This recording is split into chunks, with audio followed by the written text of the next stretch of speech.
Thank you very much. This has been a wonderful day already. I'm delighted to finally be in this country. I haven't been to the Czech Republic before. I'm delighted to be here at this university, and I'm delighted to be part of this conference. So I'm kicking off the conference on lying, and today you're going to get a mixture of a history lesson and I hope some original thoughts about the topic of lying in philosophy. And I'm going to try to present this in a combined way. There's a handout which I will be sometimes reading from, and which will have things written out in English, because sometimes I expect that will be an issue because the examples are from movies or from jokes, and it might be helpful to have that. I'm also going to have this board behind me, so sometimes I will turn back to the board. The board is basically going to give you the main positions in the talk. So it's a summary of the handout, if you like. But sometimes it's easier to explain something with a board in this way. Okay, so lying. Right now, we're in 2019, and the philosophy of lying is a very active field with many, many people writing about lying from different perspectives. But in philosophy, let me just tell you right now, there's this big fight between two groups of philosophers writing on lying. One group of philosophers, which years ago I called deceptionists, believe that all lying is deceptive. That seems like a normal thing to believe, but it's controversial. All lies attempt to deceive people. Another group of philosophers, whom I called non-deceptionists, believe that actually some lies are trying to deceive and some lies are not trying to deceive. And they're interested in what's common to lies that don't deceive and that deceive. So the first thing on the handout I just say is that those two groups, in the literature, one group is called deceptionists. The other group, the name for them varies a little bit. Sometimes they're called just non-deceptionists. Other times the name is simpler. It's people who believe in giving an account of lying in terms of assertion. So assertion-based accounts of lying. So if I say assertion-based, I mean they don't believe that all lies are tried to deceive, but that's just terminology. The main thing to remember is some people believe they all deceive. Many believe they don't all deceive. So in point 2, I just give a quick history note in the handout. I don't have it on the board yet. It's just saying, look, even though we have philosophers who think that lies don't have to deceive, everybody, when you go back to what they originally said something rather simple and straightforward, and apparently they all held it in common, which is that lies are untruthful assertions. And today, what we're going to have to do is try to explain why, even though all these philosophers who disagree, right, still think lies are untruthful assertions. And the disagreement between them is what we mean when we say a lie is an untruthful assertion.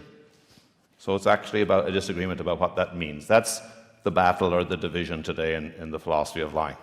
Okay, so let me start with a simple definition of lying that nobody agrees with and nobody accepts, okay? But it's like basic 101 attempt to define lying before the philosophers got very sophisticated. So I have it as point 3 on the handout, but actually on the board, I'm going to try and make it as simple as possible here. So the sort of quick, not very philosophically deep attempt to define a lie. And I gave as an example to be repeated in this handout because I was in Vienna, and that's where Freud was, and this was Freud's favorite joke. We'll get to that. I gave as the example, if I say to you, I'm going to Pinsk, right? I guess Pinsk is a town in Moscow or in Russia, right? I don't even know, but he had this joke about this we'll get to. Anyway, I say I'm going to this town, right? So I make a statement to you.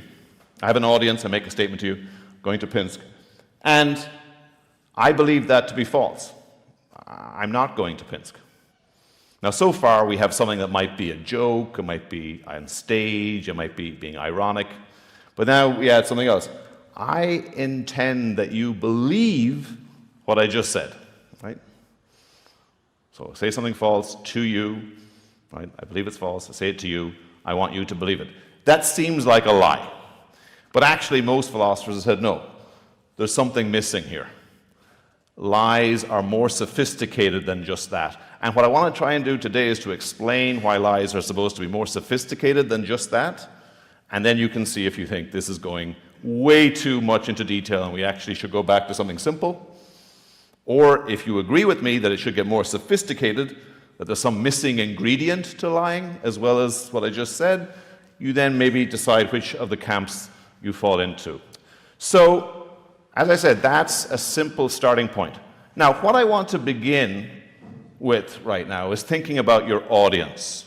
So when we give a definition of lying, we're usually assuming the audience is just an innocent audience. They don't have any particular thoughts about whether you are a liar or not a liar. They start out innocent. But what I want us to think about is, what about a context in which they actually don't trust you? If your audience is a distrustful audience, should something be going on that's different from a normal case of attempting to deceive people with a lie? So, what I want to think about is when an audience believes you to be a deceptive person. So I've given an example in section 5 on the handout, which is, we're not yet talking about liars, we're just talking about somebody, and the audience believes that he's a liar. So I know people have seen the movie Little Big Man with Dustin Hoffman? Right. So there's this wonderful scene. So Dustin Hoffman plays a white man who has been raised by the Native Americans, and he ends up being hired by General George Custer as a guide.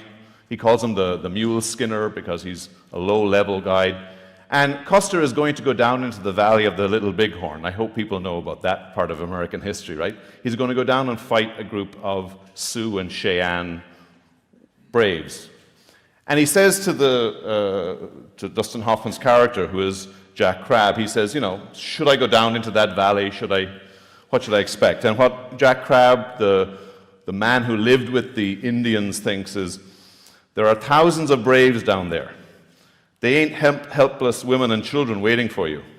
They're Cheyenne, Brave, and Sioux. You go down there if you got the nerve. So he tells Custer, look, you go down there, you know, they're going to kill you. And Custer thinks, aha, you know, you were raised with Native Americans or Indians. You're a liar. You were with people who are liars. So Custer says to him, still trying to outsmart me, aren't you, Mule Skinner? You want me to think that you don't want me to go down there. But the subtle truth is, you really don't want me to go down there. Now just think about that. So Custer thinks that this guy who is being totally honest is trying to deceive him. He's saying to him, yeah, go down there and you'll get killed, because he doesn't want Custer to go down there. And Custer says, you know what? I'm actually going to go down there because I'm not going to get killed, because you're a liar. And of course, he goes down there and he gets killed, because Dustin Hoffman's character was telling him the truth. So the audience distrusted a truthful statement. Now, what I want to think about is, what about a situation in which the audience is going to distrust you? You know that about your audience, but you actually want to trick them. You actually want them to believe something that's false, but they don't trust you. And so you're thinking, how do I do this? So the tactic that people use, simple tactic, would be the following: what's called a double bluff. You say what's true in order to get them to believe what's false, right? So Augustine gives a case where there's a person who thinks he's a liar, and the person asks him, you know, should I take this road or that road? Is that road going to be dangerous? And what you say is, yeah, that road is going to be dangerous. You're going to die if you're on that road. And you say that because you know he thinks you're somebody not to be trusted. You know that he will think that road must be okay, and he will take that road, and he will get killed. So you deceived him, but you did it with telling the truth. Now that would fail to be a lie, because it's something that you believe to be true, even though you get him deceived. Now, a double bluff is something that we talk about all the time, commonly, but Freud's favorite joke is what I want to use as my example throughout the paper. So Freud has imagined these two people, and again, I'm assuming for the sake of the argument that they know each other well enough. So this is the bottom of page, first page, bottom of 6. So imagine Trophim, I guess, which is one of the characters, who says, "Where are you going?" And Pavel says, "To Pinsk." And Trophim says, "Liar! You say that you're going to Pinsk in order to make me believe that you're going to Minsk, but I know you're going to Pinsk." Right? So you have a person who thinks that the person is trying to sort of double bluff them, and who says, now, he calls him a liar, but of course, strictly speaking, he didn't lie. He just tried to deceive him with the truth, but he tried to deceive him, so the character in the story calls him a liar. Now, what I want to imagine is there's a more complicated version of this story. And I know this is going to get to levels of deception that you maybe don't want to get into because, it's a nice day. But think about really complex attempts to deceive when your audience is actually thinking that you're a liar and trying to deceive them. What do you do? So what I want us to think about is a case that's not talked about quite so much. It's called the triple bluff. So go back to the case of these two guys, Trophim and Pavel, right? Trophim is asking Pavel, "Where are you going?" And Pavel wants to deceive Trophim, but he knows if he just tells him what's true, Trophim will think, aha, he's trying to get me to believe something else, so I will actually not be deceived because I will know really that he just told me the truth. And so, in fact, because he thinks I'm going to convert his statement to a falsehood, I'm actually not going to do that. Now, what happens when you know that that's what your audience is going to do? You know if you tell him the truth, so that he'll convert it into a falsehood, that he won't do that. So if you tell him the truth, he's going to believe the truth. What's your move? Well, you want to start calculating, and you put, okay, you know what? How about I tell him the falsehood, and he thinks I was telling him the truth and trying to... So I'll tell him the falsehood, and he'll do the same thing to my falsehood that he did to my truth. He'll believe my falsehood, yay, he'll be deceived, right? So this is a tactical thing that you do because your audience distrusts you. Now, what I want to say is that there's a famous scene in a famous movie. Now, you maybe hadn't all seen Little Big Man, but I hope all of you have seen The Princess Bride, okay? If you haven't seen The Princess Bride, it's far more important than this lecture. Go and see it. It is one of the greatest movies of all time. But there's this wonderful scene in this film where you have a very, very, very wise, learned, intelligent man who is an assassin. That's Vizzini. And you have a good hero who is trying to fight with him called Dread Pirate Roberts. Names aren't important.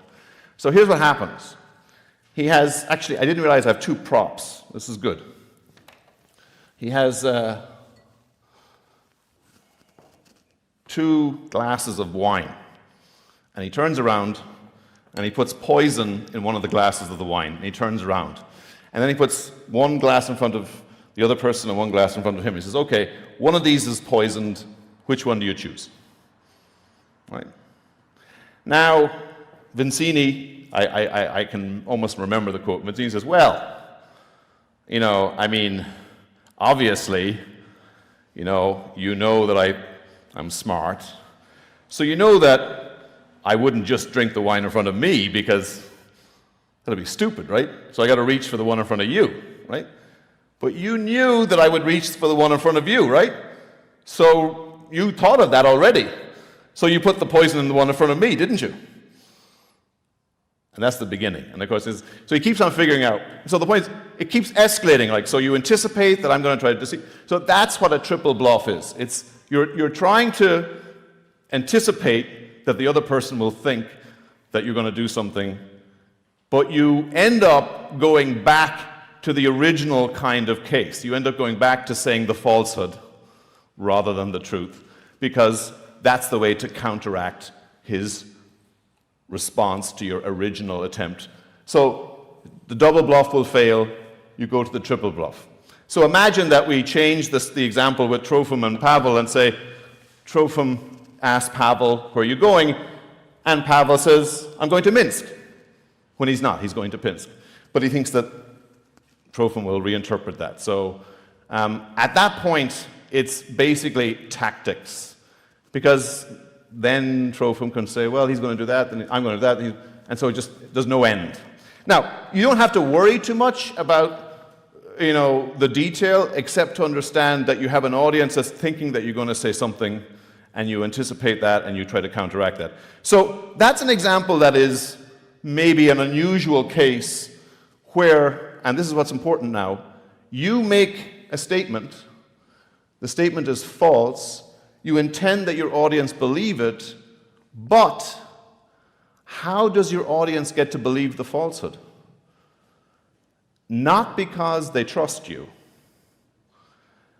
but because you are tactically trying to get them to believe something against their attempt to counteract your tactics. So they're distrusting. So we have to imagine, I didn't have this in the paper because I don't know of a particular example.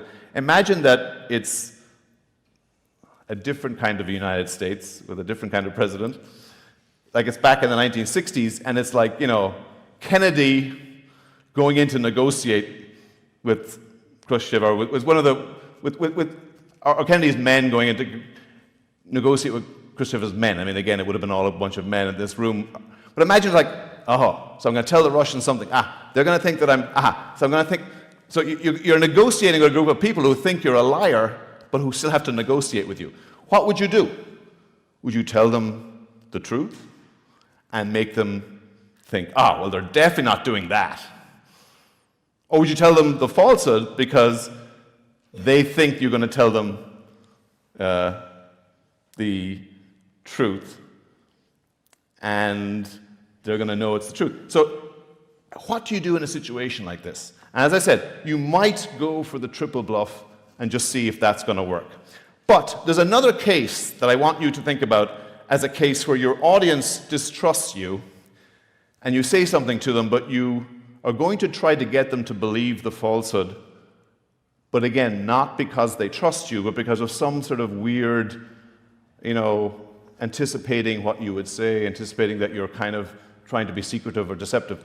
So the case I have in mind, and it's actually the last of the examples of a triple bluff, number 4, is called the irony lie. I don't believe this is a lie, but it's a fun case that one of my students came up with. So one of their friends, right, wants everybody to believe that he is now going out with somebody, that he now has a girlfriend. But if he comes straight out and says to people, I have a girlfriend, that won't work. That's like, no. So what he has to do is, they say, come on, you have a girlfriend, right? We know you have a girlfriend. You've been like disappearing for hours and you're not talking to us as much. And you go, yeah, right, I have a girlfriend. And you say that in order to get them to really believe you have a girlfriend, right? You say a kind of ironic statement, because if you sort of say, yeah, sure, I have a girlfriend, they're thinking, so he's not denying it. He's being ironic in denying. That means he really must have a girlfriend, right? He's not joking, he actually does have a girlfriend. Now, you might not think this is a wonderful example of how to deceive your friends, but what's interesting is in the debates about what lies are, what I just said is not believed to be a lie. It's not believed to be a lie because the only way that works is with an ironic statement. And ironic statements are supposed to be cases where they're not really lies. So I could use an ironic statement that was false to get to deceive my audience, but it's not supposed to be a case of a lie. If you think that's the case of a lie, that's interesting. The philosophers do not. So, what I'm trying to push is that the philosophers who are worried about this definition being too simple will say that all these triple bluff cases meet these conditions. I make a statement, I believe it to be false, I intend that you believe it. So it meets all those conditions. But they don't think it's really a lie because I'm only getting you to believe this in a very unusual way, in this kind of tactical, strategic way where I'm trying to get over the fact that they don't trust me.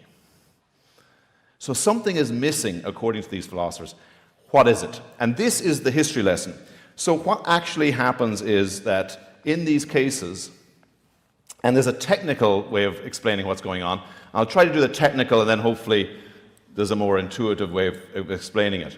What's going on in these cases is that the person in the triple bluff and the girlfriend case has got a series of deceptive intentions. And I've listed them at the bottom of page 2. So there are 3 in total. I want to explain the first 2 and then the last one and explain what the problem is then. So the first kind of deceptive intention that the triple bluff person has and the girlfriend person has is they want you to believe something false. They want you to believe something false, that you are going to Minsk when you're not.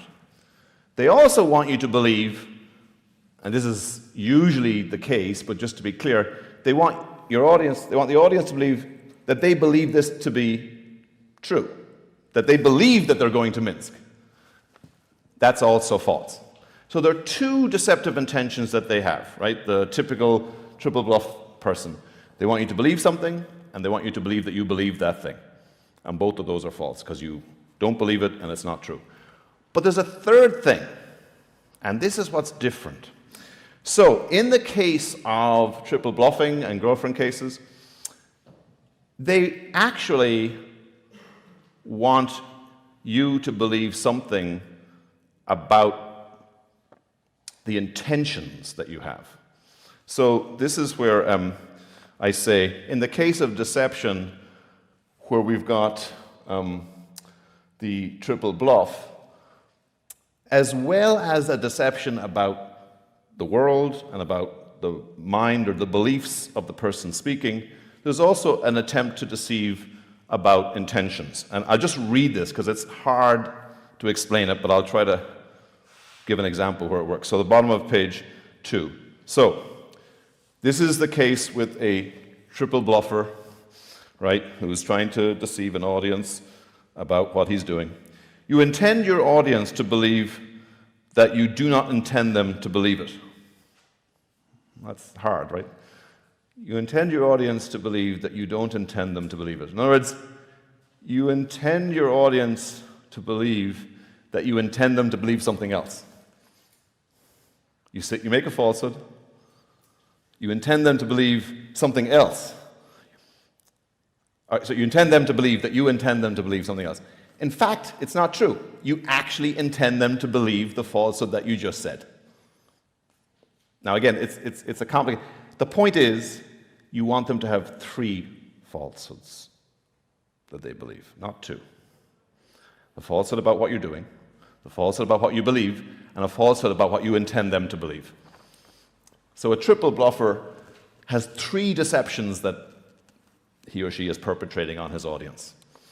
Now, I probably can't do a better job of summarizing it than that sentence, but I will try to explain in other cases where this becomes a problem. Okay, so I want to move to page 3 of the handout, and I now want to say what it is about the missing element from what are supposed to be these multiple deceptive triple bluff cases that philosophers are really concerned with, and that they think make these to be rather peculiar attempts at deception, but not in fact in the end fully lies. Okay, so this is what I call simple deceptionism.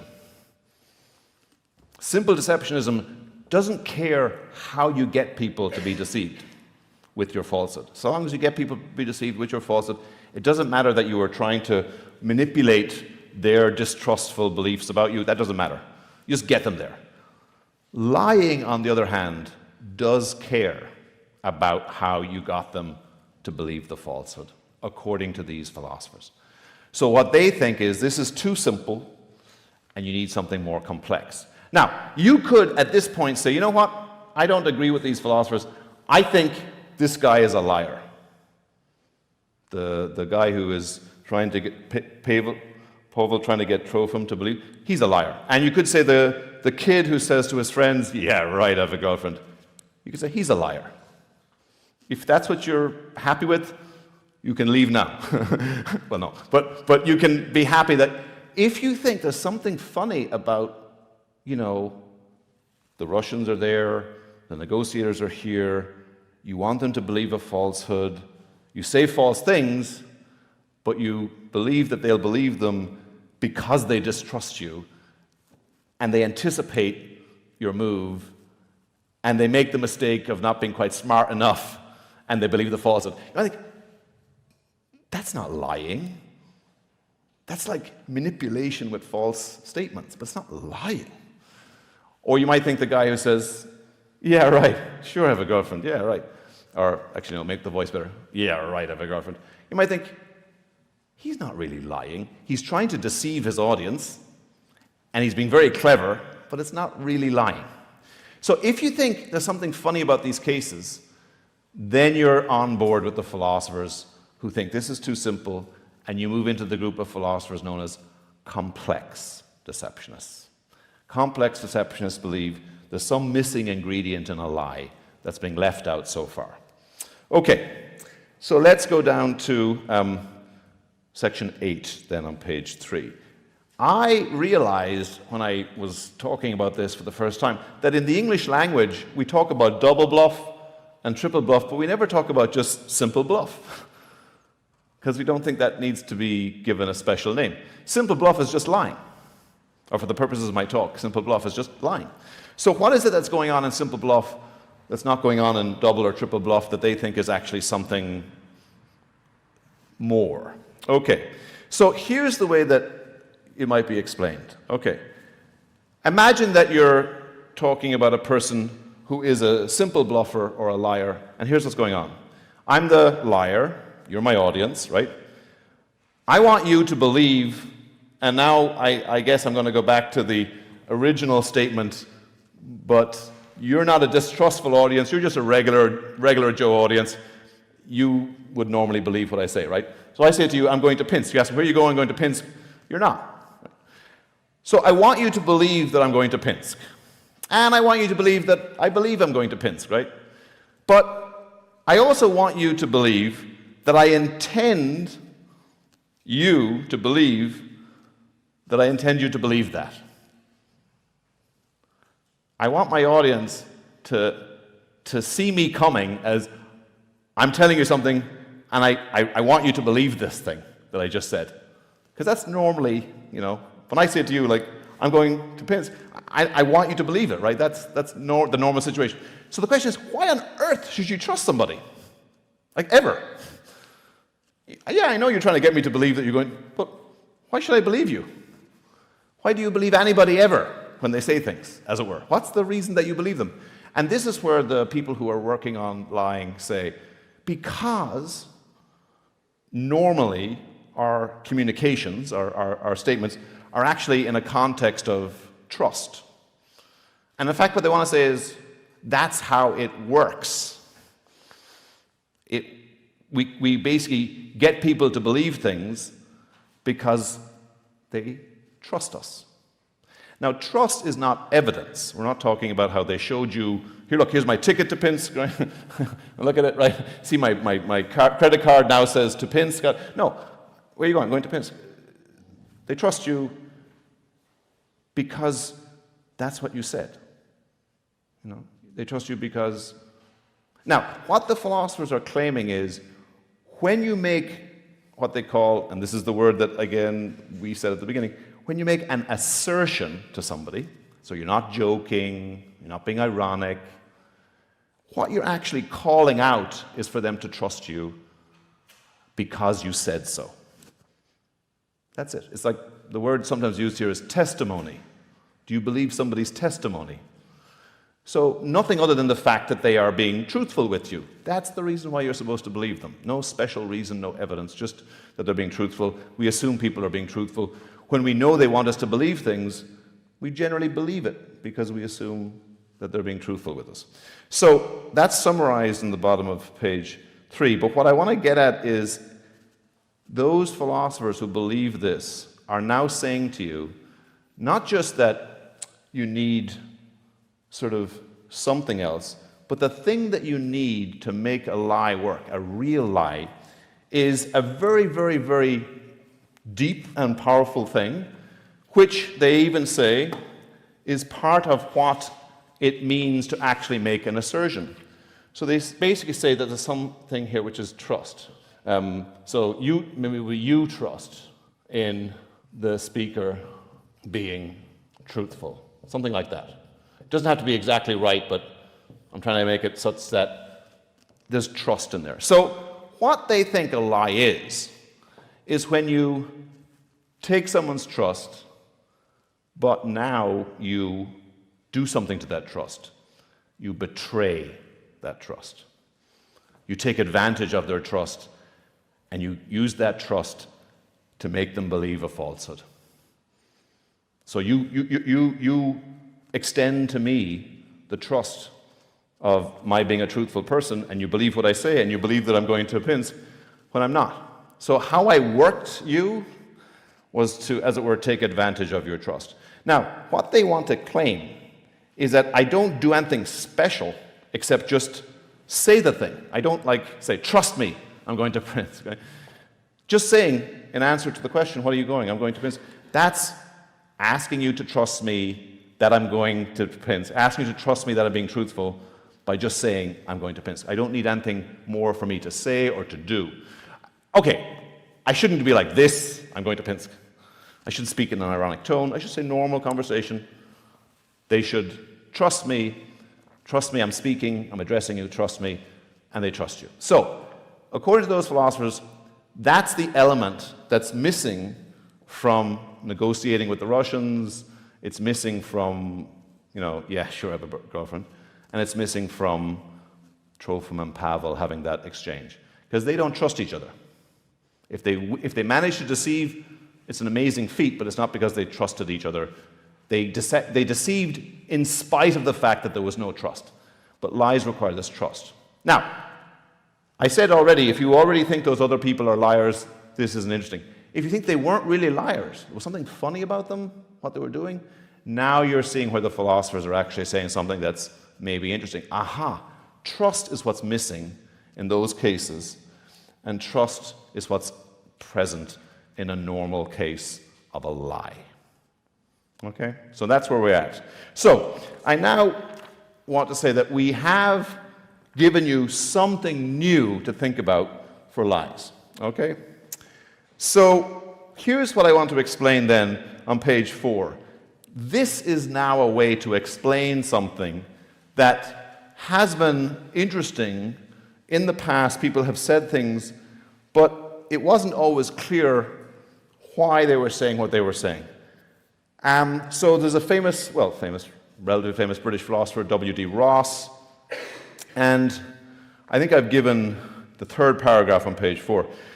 W.D. Ross believed that the rule that you shouldn't lie is actually a rule that we should follow because of two wrong things that lies do. Not one, two wrong things that lies do.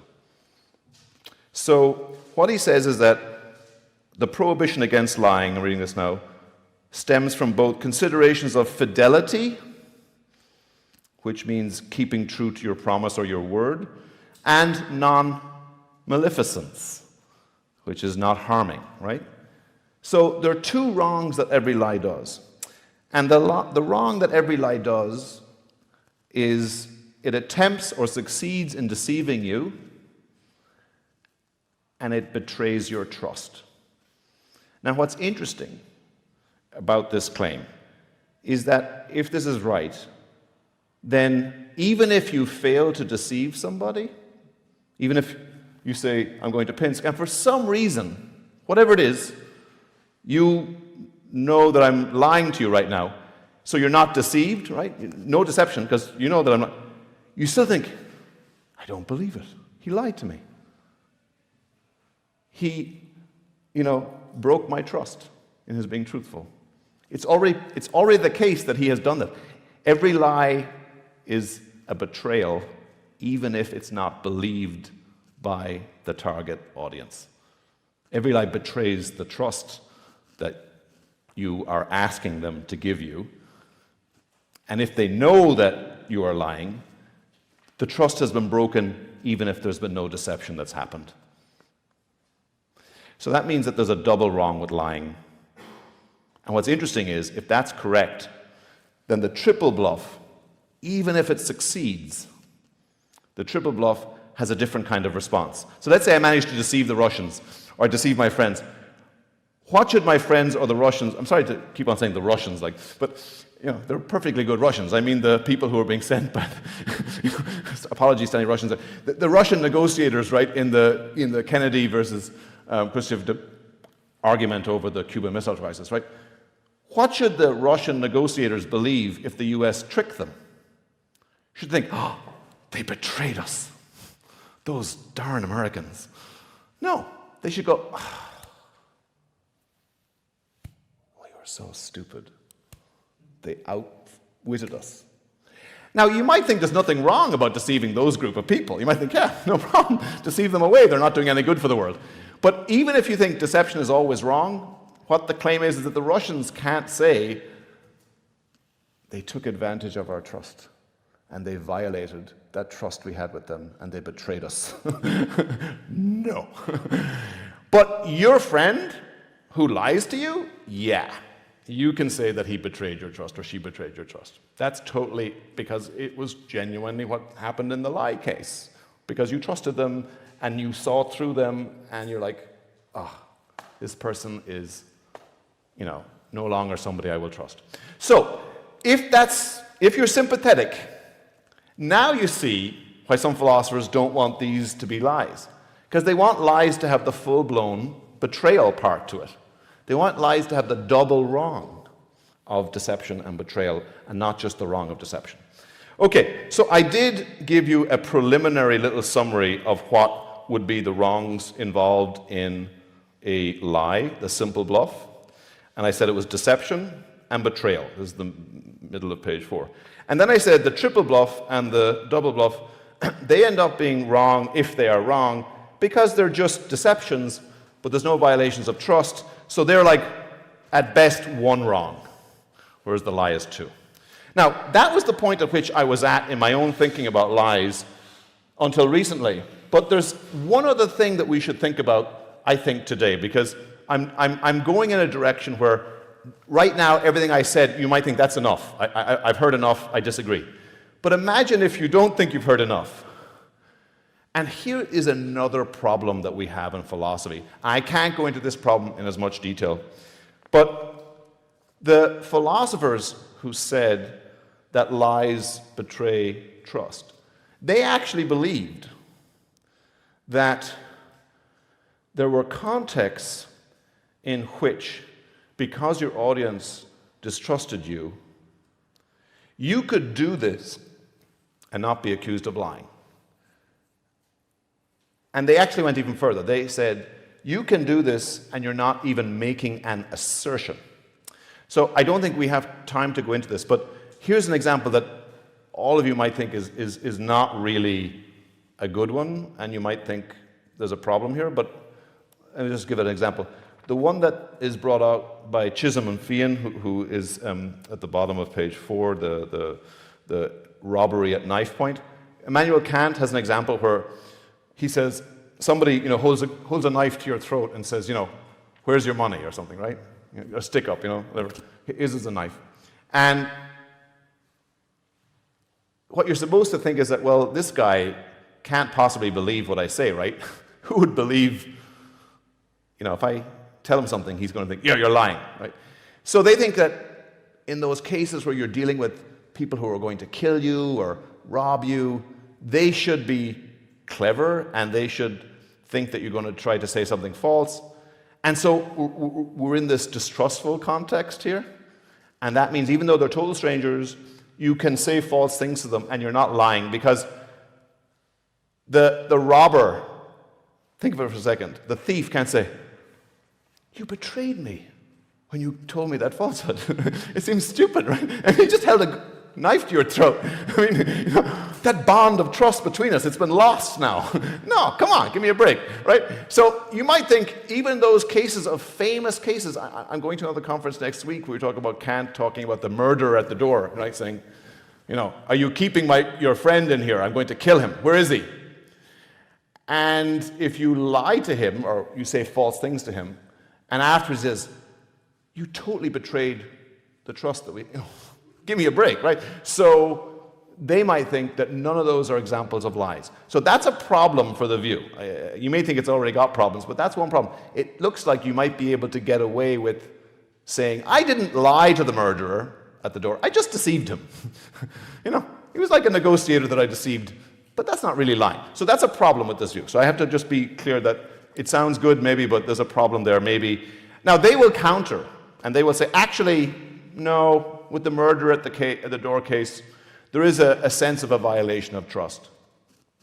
And so that's how they're going to go. But some people don't agree that that's the way to go. But I'm signposting that you can have that objection. Okay, but let's say you're relatively happy with the idea that lies require violations of trust. And maybe you're okay with some things not being lies because of that. I now want to look to a new issue in the philosophy of lying. And this is on page 5. And the remainder of what I say will just be explaining this new distinction or problem that we have and why it is that we might have to say more about what lies are. So in other words, there might actually be another thing that's happening with the lies and not just the violation of trust. And here is the problem, as some people think. Anyways, it's a problem. I talked about cases of a lie or a simple bluff, and cases of deception that use falsehoods, and cases of deception that use truths. But not every case of a deception that uses a truth is a double bluff. We have to imagine cases of misleading. Now, misleading still falls under the category of deception, but it doesn't use falsehoods, it uses truths. And I want to look at section 10 on page 5 to explain what misleadings are and why people think these are not lies, but why people think they're still a problem. Okay, so first of all, there's linguistic misleading. So the famous one is Bill Clinton. Sorry, I had to get in a dig at Clinton. There is no improper relationship, right? That's when he was talking about his affair. Now, does anybody know what's funny about that statement? There is no improper relationship? Sorry, this would be a class of a... The reason is, it's the present tense, right? Yeah. At the moment he said that, there was no, at that moment, improper relationship. It had finished. So what he said was true. But why did he say that? Why did he say there is? Because he wanted them to believe that there was never an improper relationship. So it was an attempt to deceive with a truth. Now his audience, we have to believe, would believe that, if they would believe it, because they don't think of him as trying to say something true in order to get a false... No, they think of him as being like trustworthy, right? So they say, oh, okay, so you never had an affair. He's going, yes, and I didn't lie, right? I just told them a truth, and from that they inferred a falsehood. Now, this problem is that some people think misleading is just as bad as lying. Why does it matter that I told a truth and got you to believe a falsehood? Didn't I use the trust? Didn't I get you to trust me that I wasn't trying to be a misleader? So this debate has become a big debate that's a separate debate from defining lying. And right now there are philosophers going back and forth about why misleading is not as bad as lying. And there are philosophers arguing misleading is just as bad as lying, right? So it's a fight. It's another one of the fights. And what I want to talk about in the final part of my paper is there's actually a new paper by Sam Bursler, which we don't have to agree with everything that she says. It's an excellent paper. But what she says, I think, is true in this respect. She wants to say, and this is point 11, that in the case of misleading, the victim is deceived because they trust the person is not misleading. Right? So in fact, it's got trust violation as well. So like the lie, it's got a trust violation, right? And if it works, like the lie, it's got a deception too. So isn't it the same as a lie? And this is where she says, no. There's one crucial difference between the misleading and the lie. And the crucial difference is that you are using an untruthful assertion to do it. So there's something else going on in the lie that's not going on in the misleading. And what she says, and I don't have the time because I'm going to have to finish, is that extra thing that's going on in the lie is a kind of unfairness in your using the convention of language that we all make use of every day to deceive me. So it's kind of like we all use truthful statements because we need them. We can't navigate our lives without them. We're not gods. We're not invincible. I have to trust you sometimes that you're telling me the truth. You have to trust me, right? And so the liar totally takes advantage of my being truthful with him and returns me untruthfulness. The misleader doesn't quite do that because each case of a misleading is like you have to figure out exactly what was meant. It's context dependent. There isn't a rule for every case of a misleading. I mean, the example that I gave in the paper was Bill Clinton saying there is no improper relationship. Another one would be, are you going to the party tonight? I have to work. Yeah, and after I work, I'm going to the party. But it's like there's not a rule in the language that gets you to, because I said I'm going to work, I therefore said I'm not going to the party. I'm not going to the party would be a lie. So the last thing that we can say, the last page of this, and like in the cooking show, can I do this? Woo! There you go. Now we have the final explanation of, according to Sam, and I'm going to, for the time being, say she's got it generally right, I think, if we endorse the view at all. So it turns out that lies are actually the worst kinds of deceptions at all because there's 3 wrong things happening in a lie, not 2, and certainly not just 1. So there's deception. You're trying to deceive the person who is a normal audience. There's betrayal. You take advantage of their trusting in you to being truthful, and you betray that trust because you're untruthful. And it's unfair because you make use of the convention of us having to be truthful with each other and make truthful assertions while paying me back with a lie. So in the case of the triple bluff, all there is at best is the deception. And some people don't even think that's too bad, but in some cases, even with a distrustful audience, it may be a bad thing to be deceiving. In the case of misleading, there's an attempt to deceive, and there's a betrayal of trust, but maybe there isn't quite the abuse of the conventions of language in being truthful with each other that you have in the case of the lie. Now, that's all I can say.